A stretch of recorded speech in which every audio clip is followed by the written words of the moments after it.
တရားပဲနာချတရားပဲနှလုံးသွင်းချ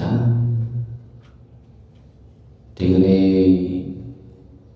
သာသနာတော်နေ့2560ခုနှစ်လူတို့ဝါကောဇာတက္ကရီ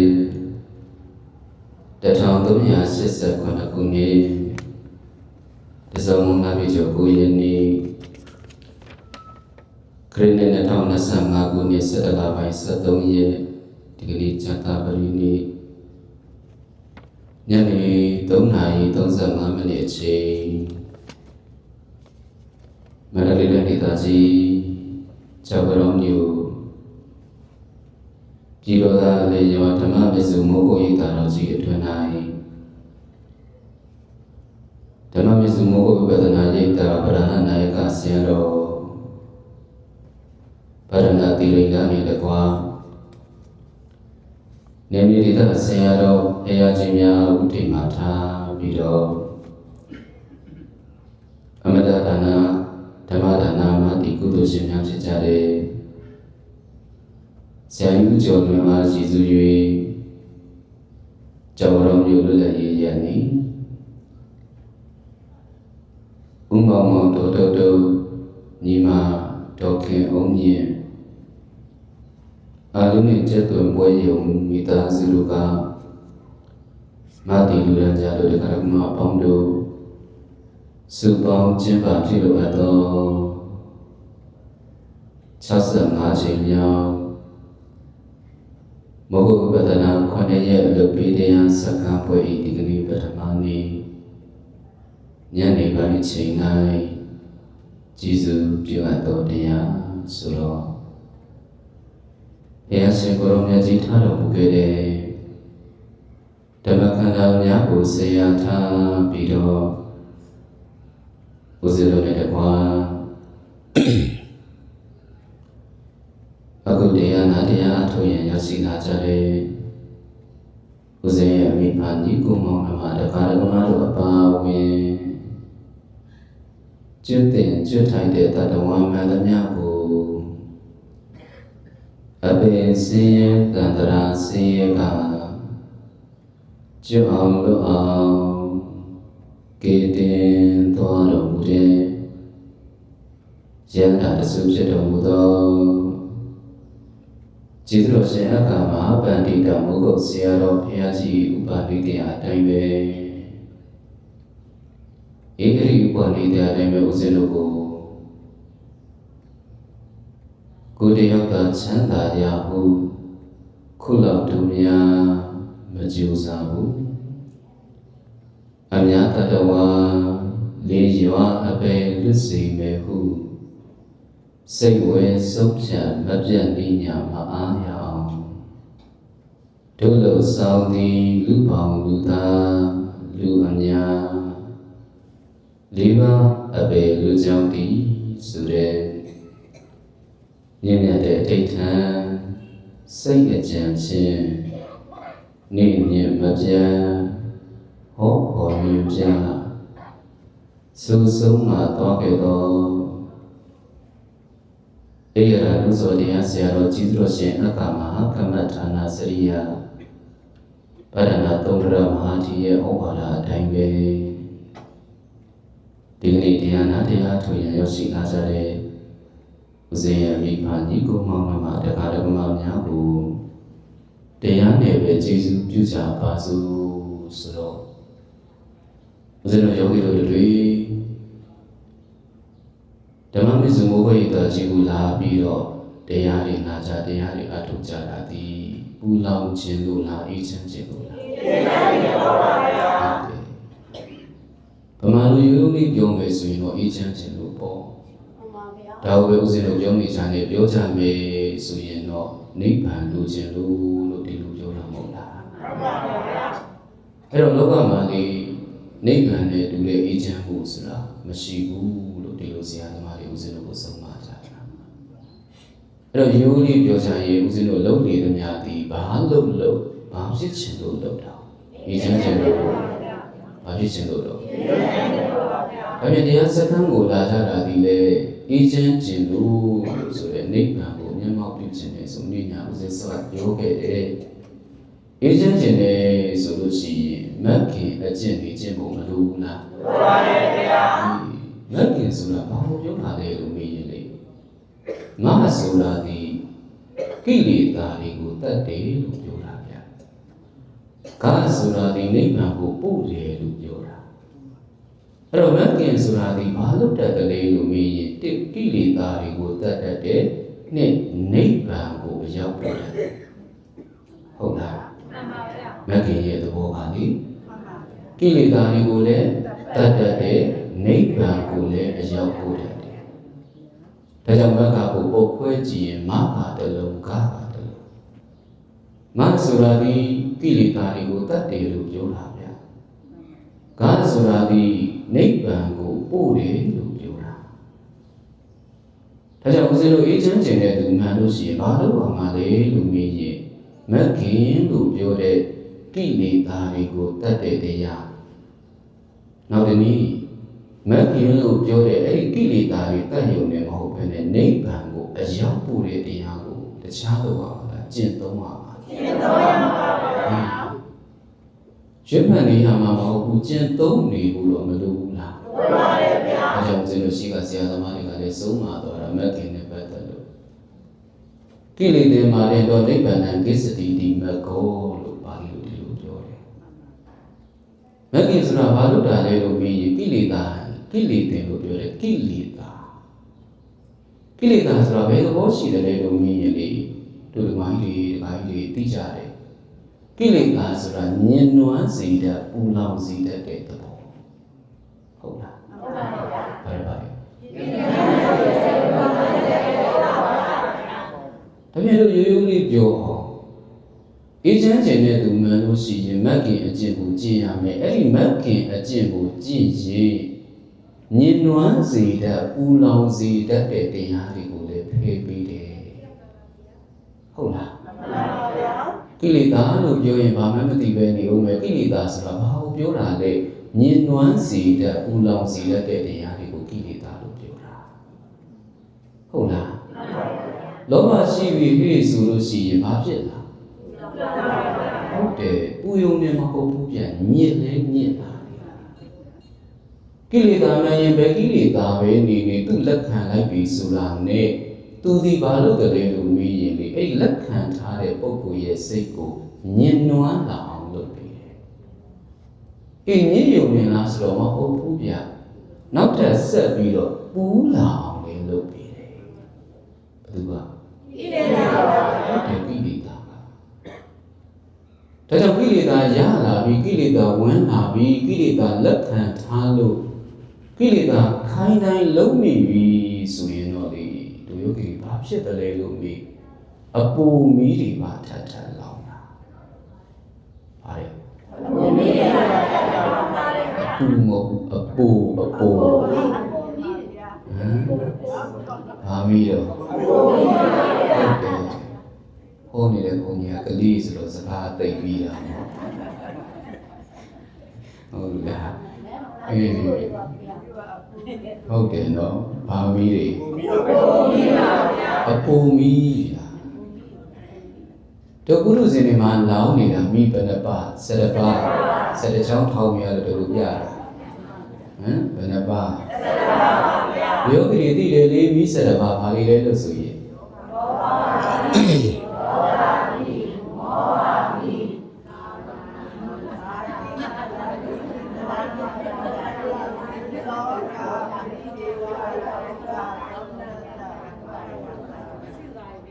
ဒီတော့ဒီ7ချောင်းတော့ပြည့်သွားတယ်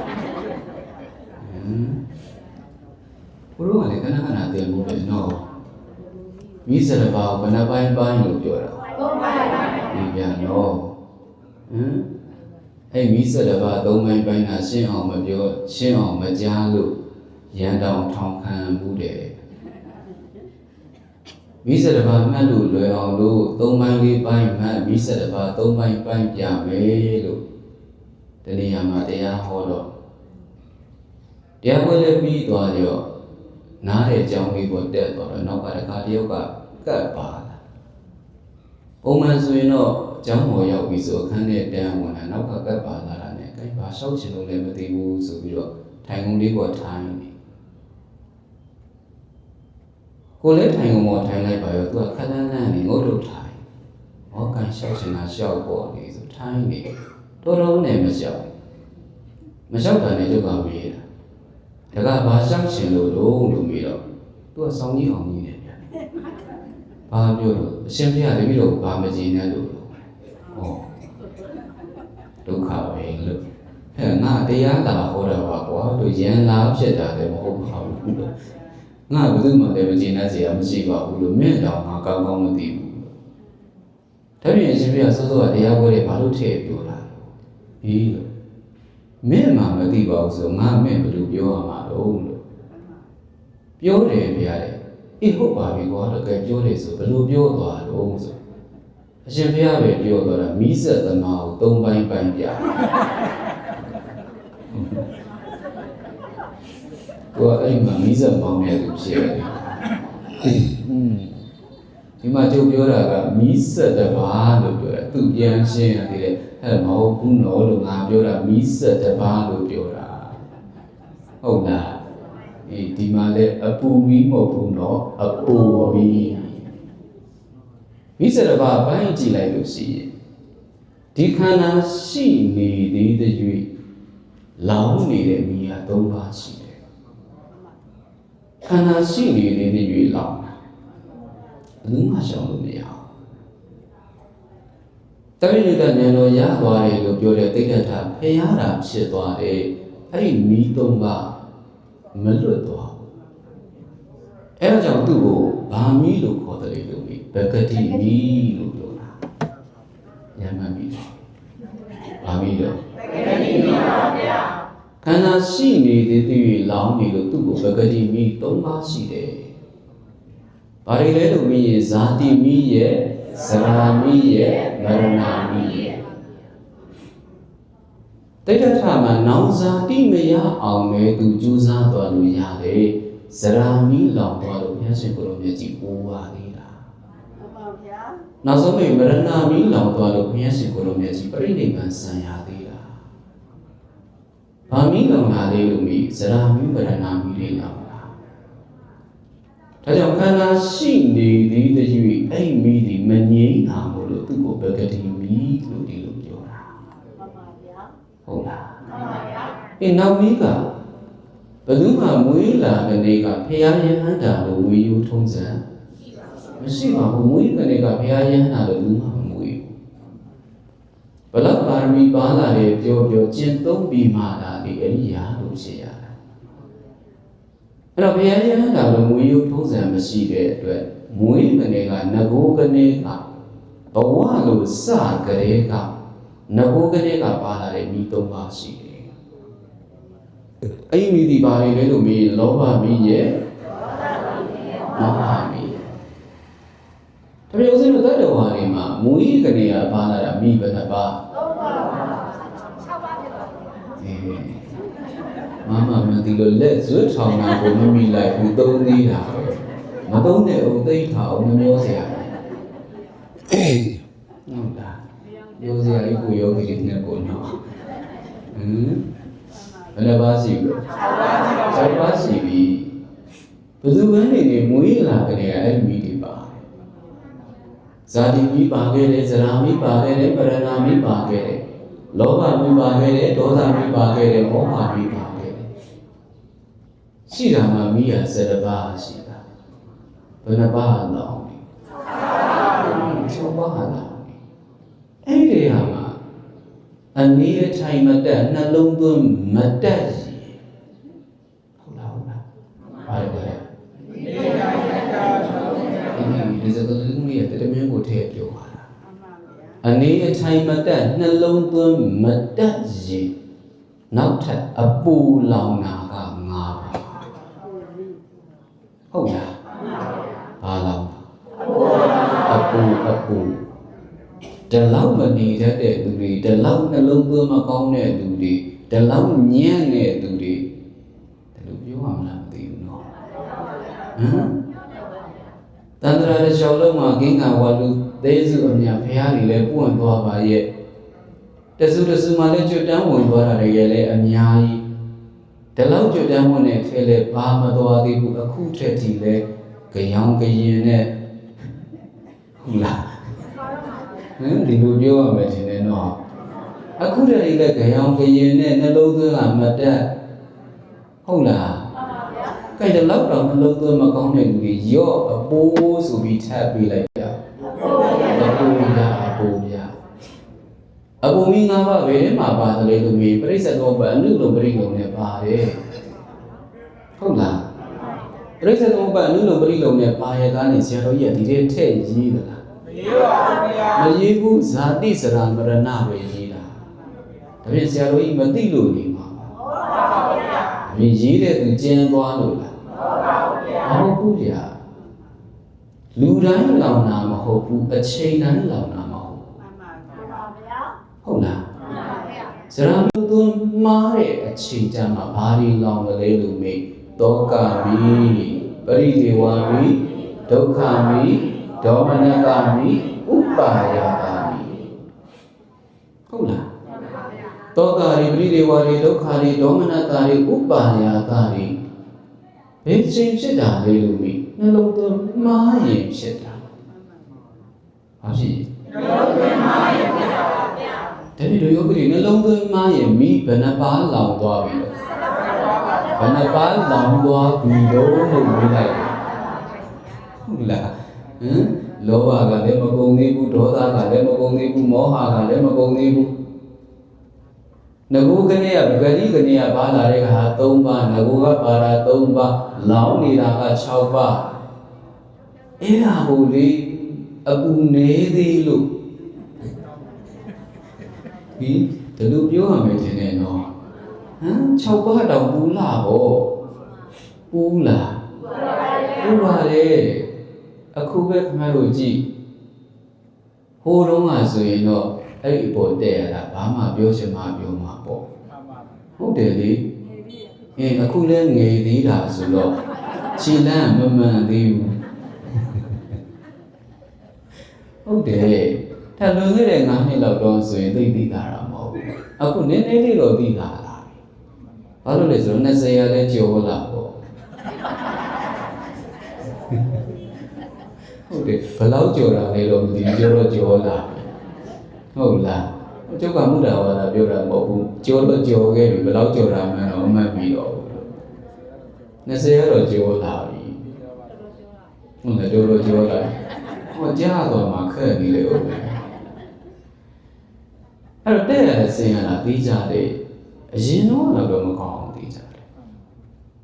ဟိုတုန်းကတော့မသက်တာဘူးဘာဖြစ်တာလဲပြီးအိုးတာဗျာအိုးတာဇရမီလောင်လာတာညလုံးကြီးဟိုတုန်းကလို့မဟုတ်တော့ဘူးအခုညမှန်တောင်းနေပြီရသလောက်ပြီးကကြည့်နေသေးတယ်ဟုတ်လားအဲ့ဒါကောင်းတဲ့ကိစ္စမဟုတ်ဘူးလို့လည်းပြောကြတယ်အဲ့မျက်မှန်ကြီးတက်ထိုင်ခက်တာလည်းအနီးပဲမုံတာအဝေးကြကောင်းနေအဲ့တက်စားလည်းမရှိတော့မျက်မှန်ကြီးတက်ပြီးရောင်းပြီးအဝေးကြည့်လိုက်မူးသွားသေးဟောဘာမီးလောက်လား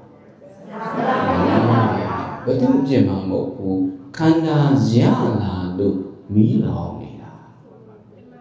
ဟုတ်လားမှန်ပါဗျာဘာဖြစ်နေလဲခန္ဓာရလာလို့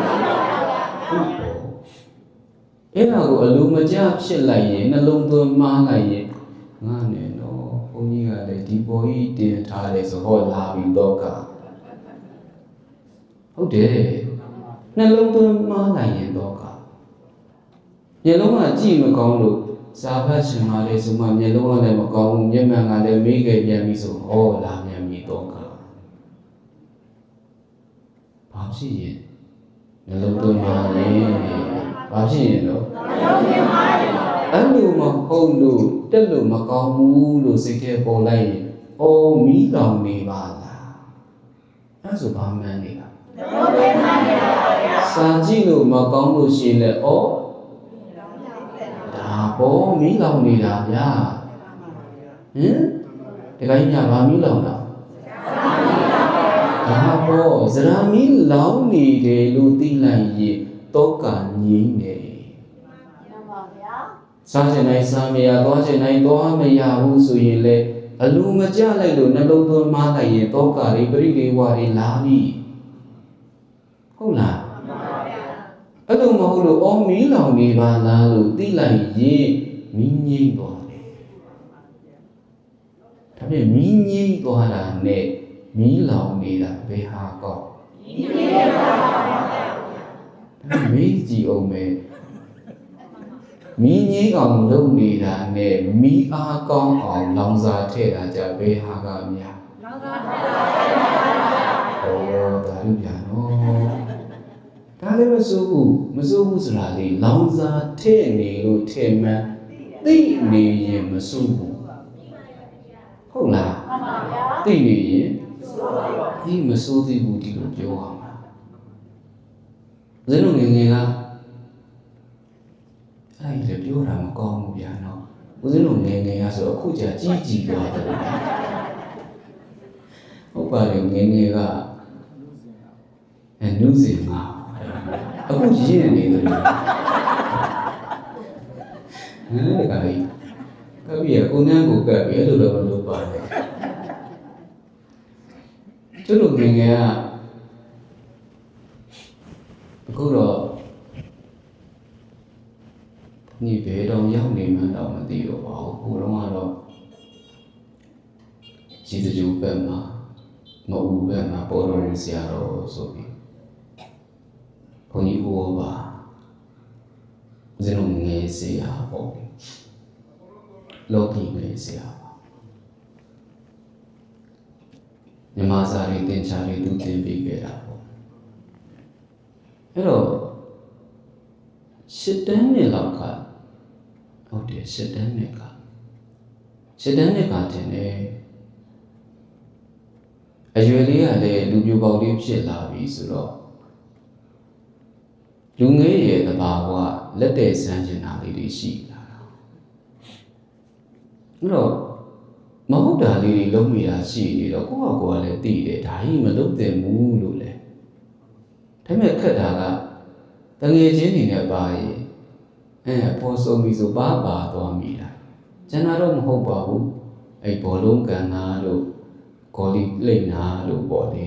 အဲ့တော့ကိုယ့်ကမကြိုက်ဘူးငါတော်တော်မကောင်းတာပဲဒါကြီးမကောင်းမှန်းသိရတာနဲ့ငါလုံနေတယ်ငါခက်တာယတနာပါလေးလို့မေးအဲ့လူကြီးနဲ့လူငယ်ရဲ့ဂျာကပ်ကိုဒီနိုင်ငံမှာကျုပ်ကတော့ကိုကြောက်အောင်ကလေးတွေဆိုရင်လေကြောက်အောင်မနေဘူးသူတို့တနာလို့ကိုယ်တော်ကလေအကြောက်နဲ့နေခဲ့ရတာကြီးဟုတ်တယ်အဲ့ trauma တွေကောင်းတာမဟုတ်ဘူးစိတ်ဒဏ်ရာတွေရတယ်ပြောချင်တာပေါ့အဲ့တော့ကလေအဖေပြောရမလားအမေပြောရမလားမသိဘူးအဖေကလည်း4 တန်းနှစ်လောက်ထိပဲသားလေးယောက်မွေးထားတော့4 တန်းနှစ်လောက်ထိသူကလက်ပွန်းတည်းအရန်နေတာဖလဲတကင်းနေတယ်9 တန်းလောက်ရောက်ပြီဆိုရင်သူကလုံးဝအနာမကတ်တော့ဒါလည်းဦးဇင်းတို့သာသနာ့ဘောင်ရောက်ခါမှသိရတာသူကလည်းမျက်ရည်တွေဝိုင်းပြီးရှောက်တာဒီလိုနေချင်တာဗျာတယ်ဒါပေမဲ့သားတွေကိုအရွယ်ရောက်လာရင်ပြုံးမရမှာကြောက်တာအဲ့တော့ဖေလည်းပြန်ပြောရတယ်ဖေကလည်းအဲ့လိုထင်တယ်လို့သားတွေကလည်းအဖေရဲ့မေတ္တာကိုမနောကံမေတ္တာလေးတွေမဟုတ်ဘူးဖေရဲ့ဝစီကံကာယကံမေတ္တာလူချင်းတာပဲခဝဝေးနေတဲ့အခါကျတော့သားတွေမှာဖေရဲ့ဝစီကံမေတ္တာကာယကံမေတ္တာမရဘူးဘလောက်ဝေးတယ်လဲလို့ပြီးရင်လေအိမ်မှာဖေးရောက်သွားမှမသိ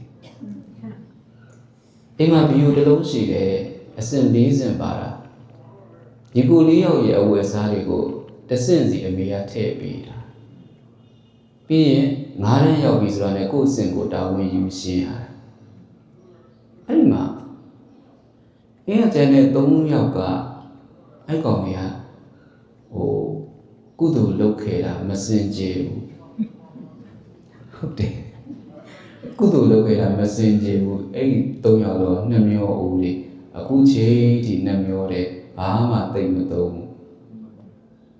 ဟိုးတော့ကနေကအိမ်မှာနေကနေကလေသူတို့ကစုဘူးတွေနဲ့ပတ်သက်လေးစုတယ်ကျုပ်ကဒိုင်းခံသုံးပေးရတယ်သူတို့ကုသိုလ်ရအောင်လို့ဟုတ်တယ်သူတို့မစင်ကြယ်ဘူးလို့အဲ့ဒါဖေရလဲပတ်သက်ပေးတာပဲအခုပခုတ်ကူတီယိုရှင်ပွဲလို့ပါလို့ဆိုရင်ဖះပွဲရဲ့မုံမိုးပေးတာပဲဒါရော့လို့ခေါ်ပေးလိုက်တယ်မရဘူးလားမပေးဘူးအဲ့လိုမျိုးဘာလို့တယ်မှတ်တော့သူပေးခြင်းတဲ့အထက်လာပြီးပတ်သက်လေးထည့်ပေးတာအစတော့ဘယ်ဟာမှမသိဘူးနောက်မှအဖေပေးတာဒါရော့မုံမိုးလို့ခေါ်ပေးလိုက်ရင်ဝစီကံမေတ္တာလည်းရတယ်ကာယကံမေတ္တာလည်းရတယ်ဦးမကောင်းဘူးလားကောင်းပါရဲ့ဗျာဒါပေမဲ့သူကလည်းသူ့အတွင်းနဲ့သူကြောက်ပြီးတော့မပြောဘူးပေါ့ဒါတော့အဲ့လိုအမှားလေးတွေရှိလာတဲ့အခါမှာဘယ်သူပြောရမှန်းမသိဘူးဘာလို့ရမလဲလို့သိချင်တာပေါ့သူကိုဘဝကိုတော့ပြည့်သွားတာမျိုးမလိုချင်ပါဘူးဘယ်သူမှမဖြစ်ချင်ဘူးအခုဟိုလူကြီးတွေကအစားသူကလည်းမြင်တော့အဲ့ဒါပဲမြင်တာဘိုးတူကြီးဟုတ်လားသူတို့ကစားမဖြစ်ချင်ဘူးသိကြတယ်ဒါနဲ့ဘာဖြစ်တယ်လဲလို့မေးရင်လေတချို့ကကြပြောစကားကိုပြောလို့မရလို့တချို့ကြလည်းပြောပေမဲ့သူကိုမရှိလို့ဟုတ်လားအဲ့တော့မေးချင်တာဘယ်မေးရမှန်းမသိတော့နောက်ဆုံးမနေနိုင်တာနဲ့ဆေးရမေးတာတကယ်တော့အဲ့ဆေးရလည်းကြောက်ရတာပဲမေးကြည့်တာဆရာတို့မကောင်းတာကိုမကောင်းမှန်းသိပြီးလုပ်တဲ့သူနဲ့မကောင်းတာကိုမကောင်းဘူးလို့မသိဘဲနဲ့လုပ်မိတဲ့သူဟုတ်လားကိုယ့်ကိုထင်နေပြီးကိုယ့်ကိုလည်းစိတ်ထဲမှာတော်အစင်မပြေးနေတာငါဒါဒီမကောင်းမှန်းသိရတာနဲ့လုံးမိနေတယ်ငါတော်မိုက်တာပဲလို့ဒီလိုကြီးတွေးနေတာတော့မခံစားနိုင်တာနဲ့မေးကြည့်တာဆရာမကောင်းတာကိုမကောင်းမှန်းသိရတာနဲ့လုံးမိနေတဲ့သူနဲ့မကောင်းတာကိုမကောင်းမှန်းမသိလို့လုံးမိနေတဲ့သူဘယ်သူကအပြစ်ကြီးတော့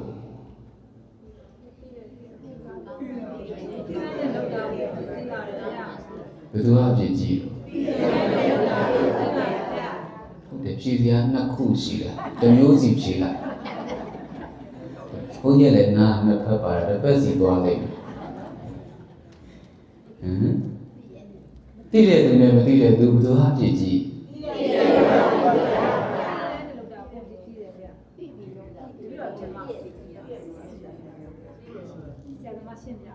ဟုတ်တယ်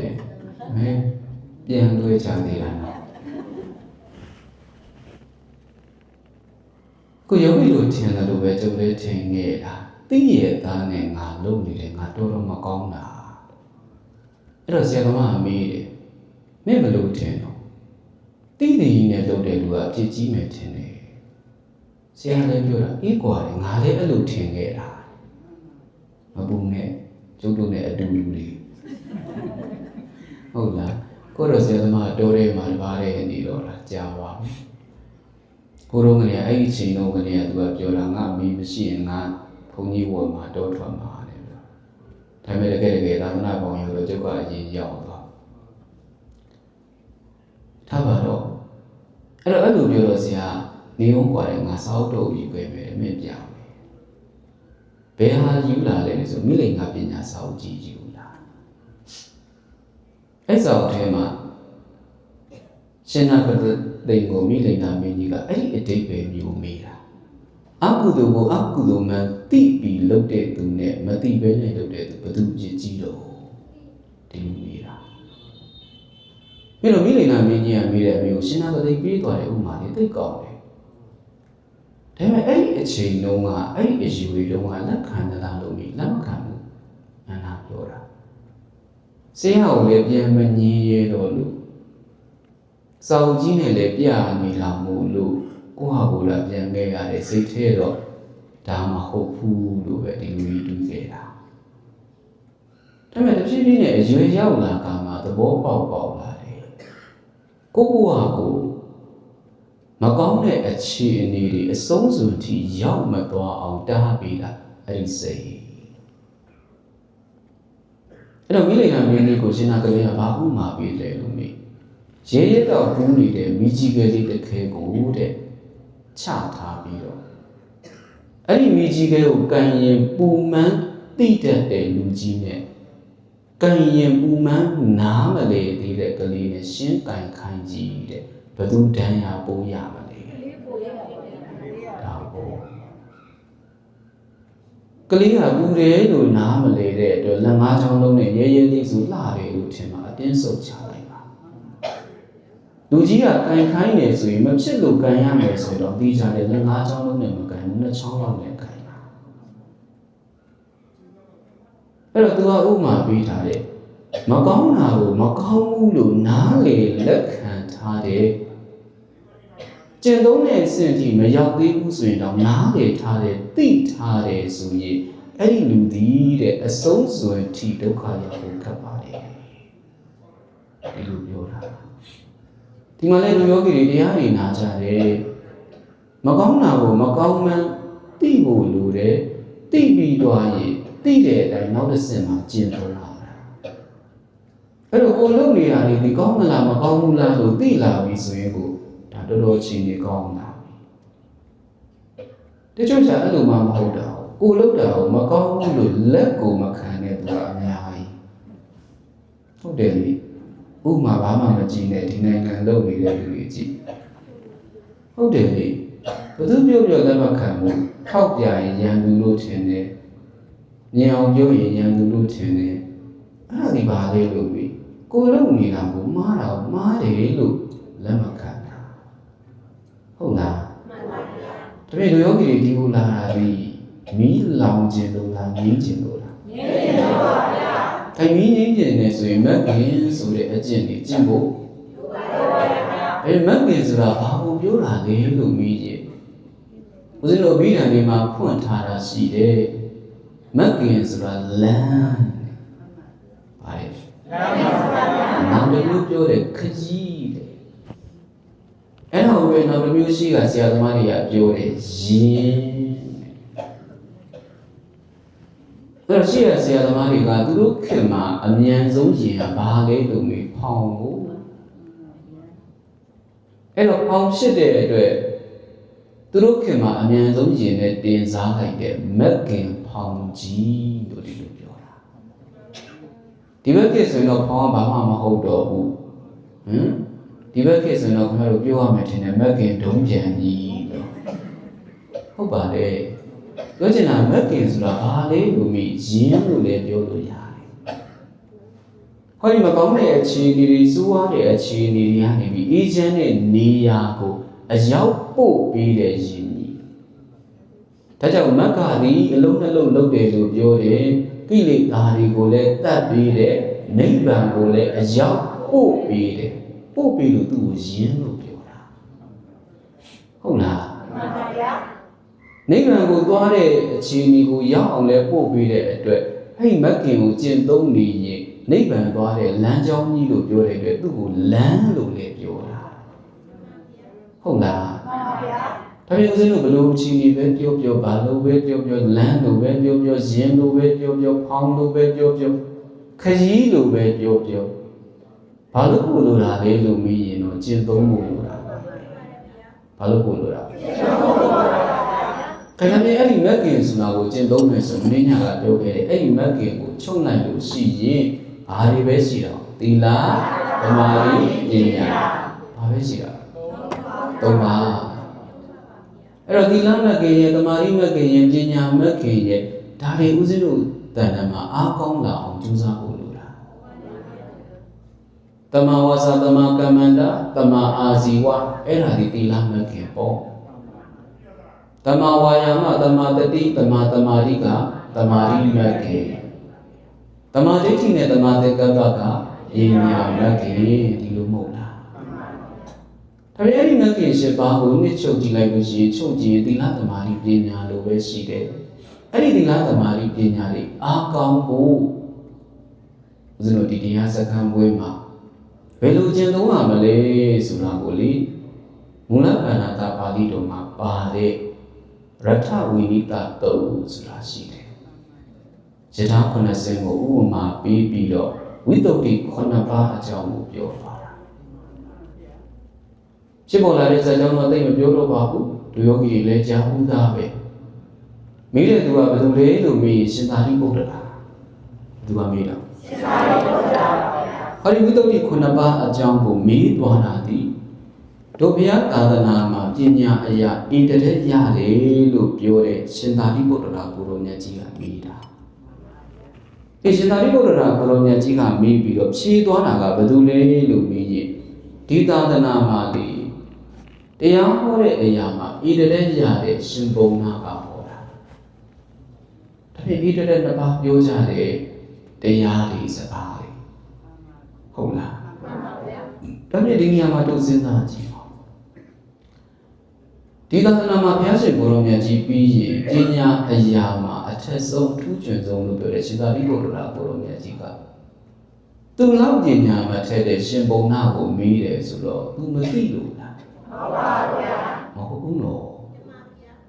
ရှင်သာရိပုတ္တရာမေးလို့ဖြေခဲ့ရတဲ့တရားတွေဘုရားဟောတဲ့ဘုရားဖြေရတာတွေလည်းရှိတယ်ဘယ်သူတွေအတွက်လဲလို့မေးရင်နောက်လူတွေသိဖို့ဒီလိုသဘောမဟုတ်လားဟုတ်ပါဗျာအဲ့တော့ရှင်သာရိပုတ္တရာကိုရောမြတ်ကြီးကရှင်ဘုံနာကိုမေးကြပြောကြတဲ့အခါဘာမေးတယ်လို့မေးငါရှင်ဘုံနာတဲ့ငါရှင်ဒီနဲ့ဒီဘုရားသာသနာတော်ကိုဝင်ရောက်ပြီးတော့ဇမစရိယာလို့ပြောတဲ့မြင့်မြတ်တဲ့အကျင့်တွေကိုကျင့်သုံးတာသည်တဲ့တိသီလစင်ကြယ်ခြင်းလို့လားလို့ဒီလိုမေးတာဘာစင်ကြယ်ခြင်းလို့သီလစင်ကြယ်လို့လားစာလို့ပြောရင်တော့သီလဝိတ္တုဖြစ်ဖို့လားလို့မေးတာပေါ့ဘာဝိတ္တုသီလဝိတ္တုအဲ့တော့သီလစင်ကြယ်ခြင်းလို့လားလို့မေးတော့ရှင်ဘုန်းတော်ဖြေတာတွေကကောင်းတယ်ဗျာမဟုတ်ဘူးလို့ဖြေတာလည်းမဟုတ်ဘူးဟုတ်တယ်လို့ဖြေတာလည်းမဟုတ်ဘူးဘယ်လိုဖြေတယ်လဲလို့မေးရင်ဒီလောက်လေးတော့လည်းမဟုတ်သေးပါဘူးပါတယ်ရှင်သာရိပုတ္တရာကရှင်ဘုန်းနာကိုမေးတာလေငါရှင်အနေနဲ့ဒီသာသနာမှာဗြဟ္မစရိယာလို့ပြောတဲ့မြတ်သောအကျင့်တွေကိုကျင့်နေတာဒီသီလဝိတ္တုသီလစင်ကြယ်ခြင်းလို့လားလို့ဒီလိုမေးတော့ဒီလောက်လေးတော့လေဟုတ်ပါဘူးဒါပေမဲ့မေးကြည့်အောင်ဒုယောဂီတွေလည်းအခုဓမ္မပစ္စုကိုလာပြီးတော့တရားတွေနာတရားတွေအားထုတ်ကြတာဒီသီလဝိတ္တုဖြစ်ဖို့လားမျိုးတွေပေါ့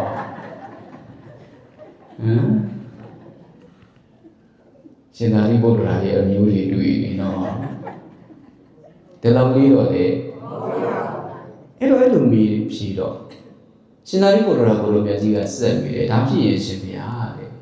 အရှင်ဘုရားဒီသာသနာမှာဗြဟ္မစရိယာလို့ပြောတယ်ဒီမြတ်သောအကျင့်တွေကိုကျင့်နေတာဒီတဲ့စိတ်တဝိတ္တုဆိုတဲ့စိတ်စင်ကြယ်ဖို့လားလို့မေးတော့လေအမျိုးတွေကဖြေတတ်သွားပြီဒါဖြင့်ရှင်ဘုရား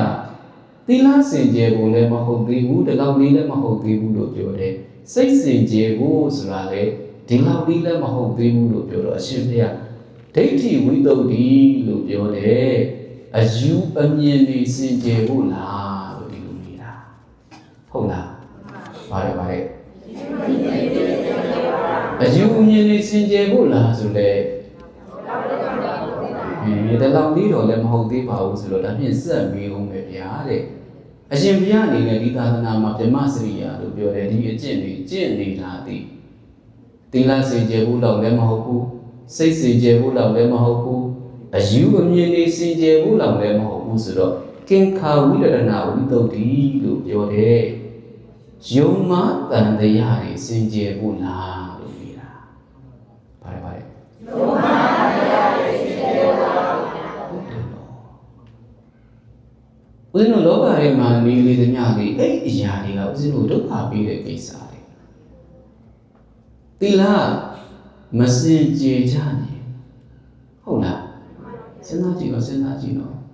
ဇာရိတသီလလောက်မှမလုံးကြုံကြရင်အဲ့ဇာရိတသီလမလုံးကြုံတဲ့သူတွေနေတဲ့နေရာအလွန်မတန်စေးရတော့လားဟုတ်လားဇာရိတသီလလို့ပြောတဲ့ကိုယ်တာဝန်ကိုမကြည်တဲ့သူတွေနေတဲ့နေရာဒီလိုပြောအောင်ဟုတ်လားအိမ်တည်းနဲ့ပဲစဉ်းစားကြည့်အဖေကအဖေတာဝန်မကြည်အမေကအမေတာဝန်မကြည်သီလလို့ပြောရင်တို့ဝါရိတသီလတွေမှာသီလမဟုတ်ဘူးဇာရိတသီလအခြေခံအဖြစ်အဲ့ဒီဇာရိတသီလတွေကြီးဖို့လူကိုလူဖြစ်နေရင်လူသီလကြီးရမယ်လုံရမယ်ရဟန်းဖြစ်နေရင်ဒါဟုတ်အဲ့ဒါဒီဦးဇင်းတို့ဇာရိတသီလတွေမဖြစ်မနေကိုစောင့်ထင်းရမယ်တာဝန်တွေဝတ္တရားတွေနင်းညာပြောခဲ့တယ်နော်အဲ့တော့အဲ့ဒီဝတ္တရားတွေမကြည့်ရင်အဲ့ဒီနေရာကြီးကစိတ်ညစ်စရာကောင်းတော့တာပဲကျေသူဖြစ်နေရင်သူတောင်းကြည့်ရမယ်ဗျာအေးလို့ပါဒါကြမပြောဘူးဗျာနော်ကျေသူဖြစ်နေရင်သူတောင်းကြည့်ရမယ်ဗျာဒါပေါ့အစလောက်ပဲယူတဲ့သူတွေဖြစ်ရင်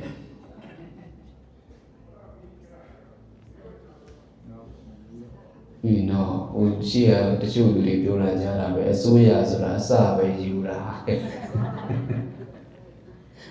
ဟုတ်လားအစိုးရလို့နာမည်ခံတာပဲနေဘယ်လိုပဲနေအစိုးရဖြစ်ရင်အစိုးရတာဝန်ဒါပေါ့အဲ့ဒါသူတည်လားမိတွေမအောင်လုပ်ပေးရမယ်ဆိုလာတွေမဝယ်ရအောင်လုပ်ပေးရမယ်လမ်းတွေကောင်းအောင်လုပ်ပေးရမယ်ဟုတ်တယ်မို့လားဟင်းအခုကျတို့ကြောက်ကြောင်နဲ့ပခုတ်ဘူးဆိုရင်လေကိုတော့45မိနစ်လောက်မောင်းရတာခုတနားရီခွဲလောက်မောင်းရတယ်ဘာလို့စီကုံမှာဆိုလို့မဟုတ်ပါဘူးတာဝန်ရှိတဲ့သူတွေကခင်ဗျားတို့ကိုစေတနာကြီးနဲ့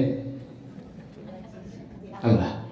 ဟုတ်တယ်စေတနာကြီးနဲ့ဟုတ်တယ်လမ်းသိပ်ကောင်းနေရင်အမြန်မောင်းရင်အန္တရာယ်တွေဖြစ်မှာစိုးလို့လမ်းတွေဖြတ်ပေးထားတာလို့မြတ်တာကိုမြင်အောင်ကြည်စမ်းပါနော်တာဝန်မကြည်တာဒီကသီလမလုံးအစကလေးကတာဝန်မယူနိုင်ရင်အဲ့ဒီကမလာနဲ့ပေါ့အဖေတာဝန်မယူခြင်းနဲ့အဖေမဖြစ်ခြင်းနဲ့အမေတာဝန်မယူခြင်းနဲ့အမေမဖြစ်ခြင်းနဲ့ဆရာတာဝန်မယူခြင်းနဲ့ဆရာမဖြစ်ခြင်းနဲ့ဟုတ်လားဒီလာတဲ့နေတော့ပဲကြောင်းမှာကိုရင်တပါမနေ့အာယုံဆုံးကန်သွားကန်ဒီကိုရီသွားထိုင်တာကိုရီတွေအိပ်ပြောကလေးဆိုတော့လေဘယ်အယူပါမှာတို့ကျုပ်တို့ကလည်းလိုပါပဲကျုပ်တို့ကလည်းအိတ်ချင်တာပါပဲကိုချင်းစာပါလေမငေါ့ဘူးအောင်အဲ့တော့ကလေးဆိုတော့အိတ်ချင်တာပေါ့ကျုပ်တို့ကလည်းအိတ်ချင်တာပဲဒါကြောင့်သူတို့ကိုယ်တော်ကခံစားရတာမျိုးသူတို့မခံစားစေချင်ကျတို့ဇုံငံအာယုံဇုံငံသွားတယ်ဆိုမနေ့3နာရီလောက်တော့ထားသွားတာကားနဲ့ပို့ပေးမယ်သူမရှိဘူးသူတို့ရုပ်ကကားနဲ့ပို့ပေးတာဟုတ်တယ်အဲ့တော့ဘာလို့ရတော့လို့မင်းရင်လေတန်းစီကြွပြီးတော့လေတယောက်ကလေးစီလှည့်အိပ်ရတာရှေ့ကကြွတဲ့သူကမအိပ်နဲ့နောက်ကကြွတဲ့သူကဘာလို့လဲရှေ့ကကိုတော့ပခုံးကန်တယ်လို့မှီးလိုက်တာဟုတ်တယ်တကယ်အဲ့လိုအိပ်ရတာအဲ့သူတို့လည်းအိပ်ချင်မှာပေါ့သူတို့အဲ့လိုမီးရမှာဆိုလို့ကားနဲ့လွတ်လိုက်တယ်ကားပေါ်အိပ်သွားကြတာအိပ်ပေါ့ဒါပဲလေ အဲ့တော့ကုရီတဲ့အိမ်နေတဲ့အဲ့ဒီအိမ်နေတဲ့ကိစ္စကြီးဆွေတင်းကြီးသွားပြောနေလို့ဘယ်ဖြစ်ပါမလဲပြီးတော့ဒီကလေးတွေမှာမွေးထားတယ်ဆိုရင်အဲ့ဒီတာဝန်ယူပေါ်ညီးနေစရာလေမဟုတ်ပါဘူးအစကနေမယူခြင်းအဲ့ကလေးတွေလက်မခံနဲ့ယူလေးလေးပြီးတော့မှကိုကပဲအနစ်နာခံနေတယ်လို့ကိုကပဲကဲတင်ရှင်ကြီးလူတော်တော်မတရားလုပ်ကြတာပဲဟုတ်လားစဉ်းစားကြည့်တော့ကျတို့ mindset တွေကအလွဲကြီးတွေပြီးတော့ကိုကပဲအနစ်နာခံနေတယ်လို့ကိုကပဲသူရဲငယ်ကောင်းကြီးလူဟုတ်လားတင်စီစီသိပ်လုပ်တာပဲစဉ်းစားကြည့်တော့2020နှစ်တုန်းကကျုပ်တို့လည်းပြင်သွားဘူးတယ်ပြင်သွားလိုက်တော့တာပေါ့ပြီးရင်အဲ့ဒါပြန်ပြီးဘာလို့သူတို့မှလုပ်เสียမှာမရှိတာကျုပ်ပြင်တော့ဘာလို့သူတို့တရားနာရတာပေါ့ဟုတ်တယ်လေဟိုကပြောเสียတယ်တရားတွေအများကြီးပဲထိုင်ပြီးတခွန်းမိတိုင်း45မိနစ်လောက်တရားထိုင်ပေါ်တာ3ခွန်းနဲ့ပြီးပြီးတော့စိတ်ညစ်သွားဘူးမှလာပြီးတော့ဟုတ်တယ်စကနေတွေးပြီးသား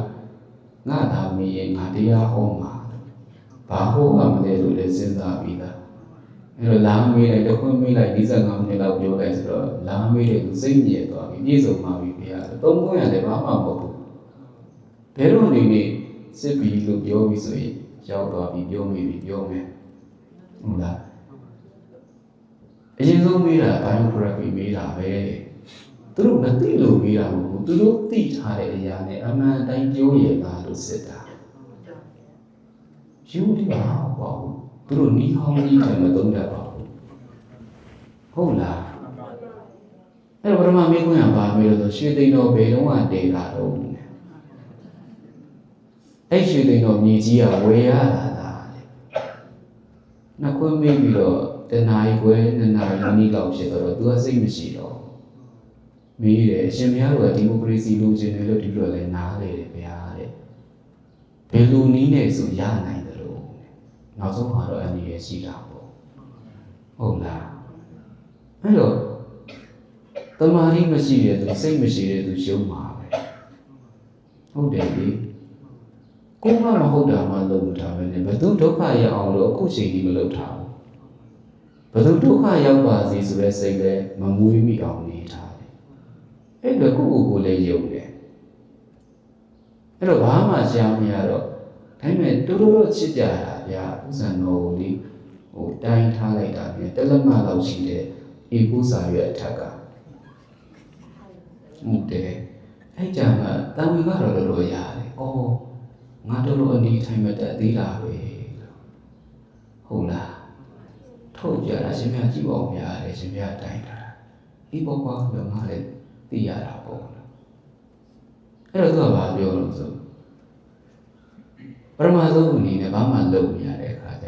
ဟိုလူကြီးဖုန်းနံပါတ်သူတို့ဟိုအထက်ဆုံးဆိုတဲ့ဟာဒီဖုန်းနံပါတ်တွေလာပြီးတော့ဆက်လိုက်ပါဗျာလူမှမဆက်ချင်ဘူးယူတော့ထားပြီးလိုက်ပါတယ်ရံဖြစ်တာမဟုတ်လုပ်ချင်လို့ပြီးရင်လာမိတယ်ဆက်ပြီးပြီလားဆိုမဆက်ရသေးဘူးနောက်ဆုံးသူတို့စိတ်မရှိတော့ဘာလို့မဆက်တာတော့ဗျာငါမှမသိတာ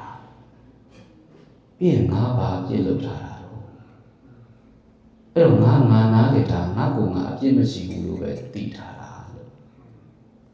အဲ့ဒီအတွက်ငါစိတ်ငါလုံးချုံတယ်ဘုသူစီမှာမဆက်ချင်ဘူးလို့အကျွေးဘုသူစီမှာမတင်ချင်ဘူးလို့ဘုရားလေကျေးဇူးကျွေးတင်အောင်လုပ်တာပြီးရင်လာမှာအရှင်ဘုရားကဲထားတာနဲ့လာအောင်ဒီကတော့မကောင်းဘူးနောက်ဆုံးဘာမှလုပ်မရတော့ဒီလိုပါပဲကြောင်းပြန်လိုက်ပို့ရတာပေါ့အဲ့ဒါကိုပြောသေးလားပြန်ပို့ရင်းနဲ့ပေါ့အရှင်ဘုရားကိုဒီပြီးတော့ဘာမှမဖြစ်အောင်တော်တော်လုပ်လိုက်ရတာအဲ့ဆိုငါပြန်ခေါ်ဟုတ်တယ်မင်းတို့ဒုက္ခရောက်နေပြီလို့ငါအတွက်မင်းတို့ဒုက္ခရောက်တော့ဖြစ်ဘူးလို့ခုပြန်လေလို့ငါပြန်ခေါ်လို့ငါကြောင့်မဟုတ်နဲ့ပြောချင်တာလေဘာလို့တင်စီရမှာ ရှင်မရဘာမှမကြည့်ဘူးရှင်မရဒါလေးတော့တလူမလုပ်ပါနဲ့ဗျာလို့ရှောက်ရဟုတ်တာပေါ့လာပြီးတင်းတင်းစီစီနဲ့တပည့်တော်တို့ကေထားတာဆိုငါပြန်ပို့လို့ငောင်းလိုက်ဘူးလို့အဲ့ဒါဆိုရင်ဟုတ်လားဒါမျိုးလည်းဘယ်လိုလုပ်အပ်ပါဘူးမဟုတ်ပါဟုတ်က6ကြည့်တယ်မရဘူးဆိုရင်ဘာလုပ်ကြလဲအဲ့ကျေးဇူးကျွေးလို့တင်းစင်အောင်လုပ်တယ်ဘယ်ဟုတ်ပါမလဲဘယ်သူအပေါ်မှာမလုပ်အပ်ဟုတ်လားဘယ်သူပေါ်မှာတလူပဲရိုးရိုးလေးမြင်စမ်းပါအဲ့တော့ဒီမှာလည်းဦးဇင်းတို့ရှင်သာရိပုတ္တရာကရှင်ဘုန်းနာကိုမီးတာဒီနေ့ပြန်တော့အောင်အရှင်ဘုရားသီလစင်ကြယ်ခြင်းလို့လားဆိုတော့ဒီလောက်တော့လေမဟုတ်သေးပါဘူးဒါဖြင့်ရှင်ဘုရားစိတ်တွေစင်ကြယ်ဖို့လားဆိုတော့လေဒီလောက်လေးလေဒါဖြင့်အယူအမြင်တွေစင်ကြယ်ခြင်းလို့လားဆိုတော့လေဒါဟုတ်သီလတွေလည်းစင်ကြယ်ဖို့လိုတာပဲစိတ်လည်းစင်ကြယ်ဖို့လိုတာပဲအယူအမြင်စင်ကြယ်ဖို့လည်းလိုတယ်လို့နောက်ကင်္ခာဝိတ္တနာဝိသုဒ္ဓိလို့ပြောတဲ့ယုံမှတန်တရားတွေကင်းဖို့စင်ကြယ်ဖို့လားဆိုတော့လေဒီလောက်လေးလည်းမဟုတ်သေးပါဘူးဒါဖြင့်အရှင်ဘုရားတဲ့လမ်းကြောင်းမှန်ကိုသိတယ်လို့ပြောတဲ့မက္ခဉာဏတနာဝိသုဒ္ဓိကိုလုံနေတဲ့လမ်းကြောင်းသည်ကိုသွားနေတဲ့လမ်းကြောင်းသည်မှန်သလားမှားသလားဆိုတာကိုမြင်လာဖို့နားလည်လာဖို့အတွက်ဒီဗြဟ္မစရိယာအကျင့်ကြီးကျင့်လာလားလို့ဆိုတော့လေ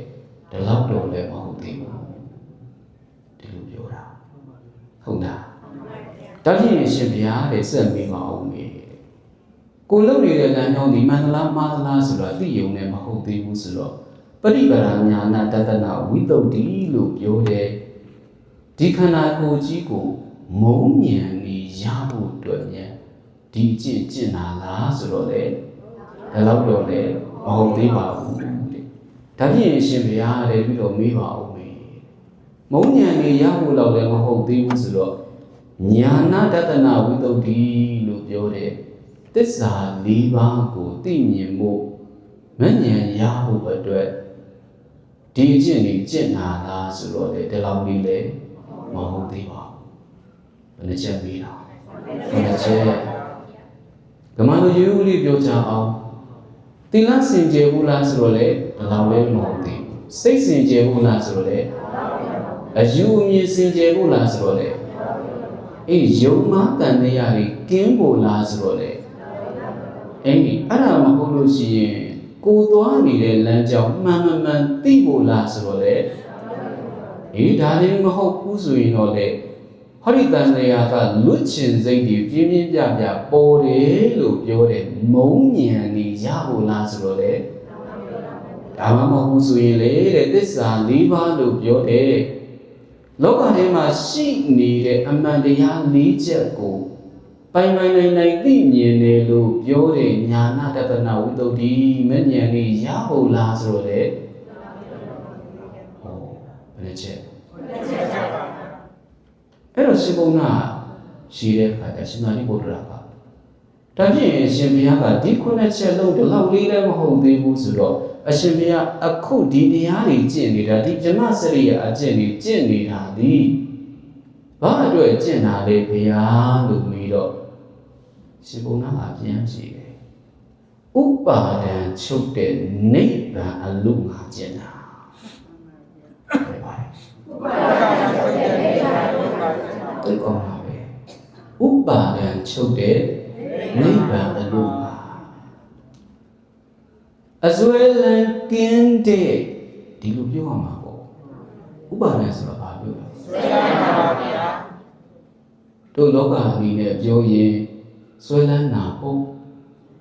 ဘုရားလည်းခဏပြောဘူးလေဥပါဒံကိုပုတ်ခွဲရင်ဘယ်နှပုတ်ရှိတာတော့ဟုတ်တယ်ဒီကြည့်ရင်သိတယ်ဘယ်နှပုတ်ရှိတာတော့ဥပါနဲ့အာဒါနနဲ့ဥပါနဲ့အာဒါနဥပါဆိုတာဆွဲမြဲအာဒါနဆိုတာစုပ်ကိုင်တာဥပါဒံဆိုတာဘာလဲလို့မေးဆွဲမြဲစုပ်ကိုင်တာဒီလိုပြောတာဟုတ်လားအဲ့တော့ ပဲဦးဇင်းတို့ကအရက်လိုလွယ်လေးတစ်ခုပြောတော့ဆွေးလန်းတာလို့ဒီလိုပြောတာဒါပြင်ရှင်ဘုံနာကဗြဟ္မစရိယာအကျင့်တွေကျင့်တာသည်ဘာအတွက်ကျင့်တာလဲလို့မြင်ရင်ဒီတို့နားလေအောင်ပြော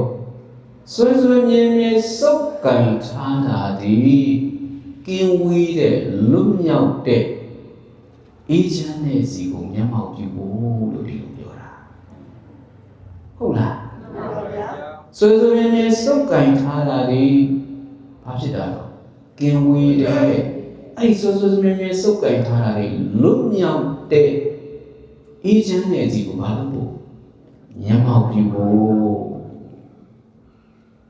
ဟုတ်လားဒါကြောင့်လူယောဂီပြောတာနဲ့အတူတူပဲပေါ့လူယောဂီတွေကလည်းအဲ့ဒါကိုပဲလွယ်လေးတကူပြောကြတာပေါ့နိဗ္ဗာန်ရဖို့ဒီလိုပြောတာမဟုတ်လားဘာရဖို့နိဗ္ဗာန်ရဖို့ပါဗျာဒါနဲ့ရှင်ဘုံနာကဒီခုနှစ်ချက်လုံးဒီအလို့ငါမဟုတ်သေးဘူးဥပါဒံချုပ်တဲ့နိဗ္ဗာန်အလို့ငါဒီတရားတွေအားထုတ်တာလို့ဆိုတော့ရှင်သာရိပုတ္တရာကဒါဖြစ်ရင်အရှင်ဘုရားမိကြည့်ပါဦးမယ်အရှင်ဘုရားကဒီခုနှစ်ချက်အလို့ငါတွေမဟုတ်သေးဘူးလို့ဆိုတော့နိဗ္ဗာန်အရှင်ဘုရားအခုပြောနေတဲ့ဥပါဒံချုပ်တဲ့နိဗ္ဗာန်ကိုမျက်မှောက်ပြုဖို့ဆိုရင်ဒီခုနှစ်ချက်မလိုဘူးလားဒီလိုမေးတာသီလစင်ကြယ်ဖို့တွေမလိုဘူးလားစိတ်စင်ကြယ်ဖို့တွေမလိုဘူးလားအယူအမြင်စင်ကြယ်ဖို့တွေမလိုဘူးလားယုံမှားတန်တရားတွေစင်ကြယ်ဖို့မလိုဘူးလားလမ်းကြောင်းမှန်သိဖို့မလိုဘူးလားလွတ်မြောက်ခြင်းစိတ်ကြီးပြင်းပြင်းပြပြဖြစ်ဖို့မလိုဘူးလားအမှန်တရားတွေကိုတကယ်သိမြင်သွားတဲ့ဉာဏ်တွေဖြစ်ဖို့မလိုဘူးလားလိုပါရဲ့ဗျာဒီလိုပမာလို့ပြောရင်လေဟုတ်လားဒါတွေမလိုဘူးလားလို့ဆိုတော့ရှင်ဘုံနာကဒါတွေမလိုဘူးလို့ပြောတာမဟုတ်ပါဘူးတဲ့လိုပါတယ်တဲ့မလိုဘူးလို့ပြောတာလားဟုတ်ပါဘူးဗျာမဟုတ်ပါဘူးတဲ့လိုပါတယ်တဲ့ဒီတော့ရှင်သာရိပုတ္တရာကမေးတာဒါဖြင့်ရှင်ဘုရားလူတွေဆိုတော့ဘယ်လိုလူတာလဲတဲ့ဒီလိုမေးတာပေါ့ပြီးတော့ရှင်ဘုံနာကဘယ်လိုလူတာလဲဆိုတော့နောက်အချိန်မှရင်ပြောပါအောင်တဲ့အဲ့ဒါတော့မပါဘူးဒီနာရီကခွဲပြီးရဲ့ဟုတ်လားအိမ်ခဏပြန်မယ်လို့လည်းပြန်ရအောင်ပါတဲ့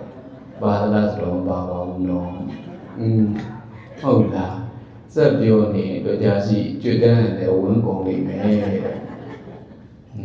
နိဗ္ဗာန်ရောက်တာတော့မဟုတ်ဘူးညောင်းပုံပါအဲ့တော့ယူပြင်းနေစင်ကြယ်ဖို့ဒီခုနှစ်ချက်လုံးဒီဘယ်လိုတွေလိုတာလဲ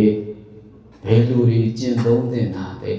ဒီစက္ကန့်ပတ်9ရက်လုံးဒါပဲပြောမှာဟုတ်လားမှန်ပါဗျာတစ်ချက်ချင်းစီမှာဦးဇင်းတို့ကျင့်သုံးကြည့်ကြတယ်ဘယ်လိုကျင့်သုံးရမှာလဲဘယ်လိုအခြေအနေဆိုရင်ဘယ်ဝိတ္တုတွေပြည့်စုံသွားတာလဲဆိုတာဒါလေးပြောမှာပါမှန်ပါဗျာသိချင်ဘူးလားသိချင်ပါတယ်ဗျာကျုပ်ကတော့ကျုပ်တာဝင်ကြည့်တယ်နော်မှန်ပါဗျာမမဆိုဒီတော့လည်းကြည့်ရတယ်အေးဗျာနော်မကြည့်တဲ့လူတွေကကြံနေတာဒီလိုပြောရမယ်တင်တယ်နော်အဲ့လိုပြောရမယ်တင်တယ်နော်ခုနေ့ကကျုပ်တို့ကြောက်တော့ဒီတာမဝင်ပြတာပဲကြောက်တော့ကခဏဖြတ်ဖြစ်တယ်ခဏတော့ဟောပေါ့လေဒီ9နဲ့6နဲ့အတွင်းမှာ4-5ချိန်လောက်ပဲပြောရမယ်ထင်ပါတယ်ဘယ်မှသိမှမတော်ပြတာဟိုတလောကဒီဖြတ်သွားတော့ခဏဝင်တော့ဟိုအမရီယာဘာဝိုင်းရောက်တော့ဒီလိုတော့ပြီးရင်ဘုန်းကြီးစီလာနေတော့မှာခါတွေ့ရင်တော့ပြောရမယ်နော်ဘခုတ်ကူလာနေဖို့နောက်မှကြိုးစားပါအောင်လို့ဒီမှာပဲစခန်းဝင်ဖို့ကြိုးစားအောင်နော်စခန်းတော့မှမဝင်နိုင်မင်းနဲ့ကြောက်ကြောင်ကြော်ပြီးဘခုတ်ကူလာလို့လည်းဟုတ်လည်းမဟုတ်ပဲထားပါတော့ဝိတ္တုတွေ9ပါးပြီးအောင်ကြိုးစားဖို့လိုပါတယ်နေစဉ်ရဲ့ခဏနေရမှာအဲ့ဘဝခဏလေးမှလည်းဦးဇင်းတို့အေးအေးချမ်းချမ်းနဲ့နေနိုင်အောင်မနေရလို့သိကြတဲ့အခါမှာလည်းရှင်ပုံနာပြောတဲ့ဥပါဒံချုပ်တဲ့နိဗ္ဗာန်ကိုမျက်မှောက်ပြုနိုင်အောင် ဟုတ်လားအဲ့ဒါဆိုရင်ဥဒ္ဓရိခုနှစ်ပါးကိုဘယ်လိုကျင့်သုံးကြရမလဲဆိုတာတော့ကဲနောက်အချိန်မှာဆက်ပြောရအောင်ခုလိုနိုင်လက်စီနေပြီမို့လို့ကဲဒီညနေတရားဒီညနေပဲနားကြပါအောင်စို့